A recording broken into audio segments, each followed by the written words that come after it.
Ito po bahay ko. At ito yung pinauupahan.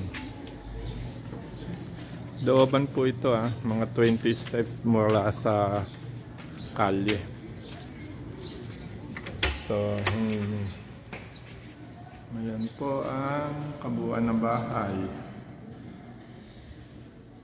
Yung kusina po niya, kasama na po yung cooktop. Ayan. Tsaka yung hood. Tapos meron na rin po siyang naka-ready na adapter niya para sa gas. Ang tubig po nito malakas. Malakas po tubig niya. Ayan. Lavatory. Puro bago po ito. Wala pang umuupa. Wala pang nakakaupa. So kung sino man yung mag-rent, siya yung first. Ang lakas po niya. Lakas ng tubig. Ang shower. At yung shower po nito, ready na to po. Ready na po ito para kung gusto lagyan ng heater. Ready siya para sa heater. Heater ready.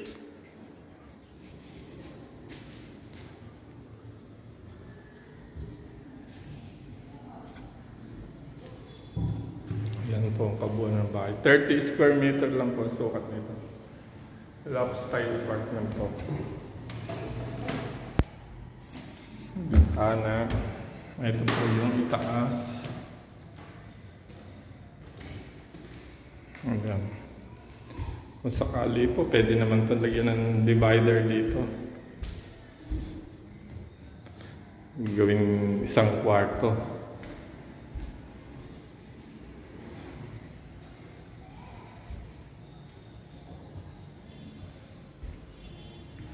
Ngayon, kung sa parking po, naghahanap ng parking, meron pong parking dito sa likuran. Gated po yung parking, open space parking. 1.5 po renta niyan monthly.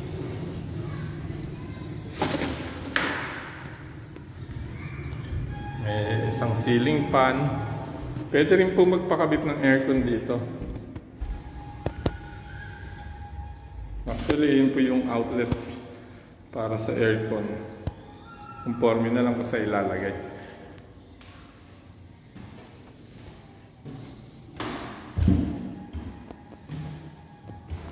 Ayan po.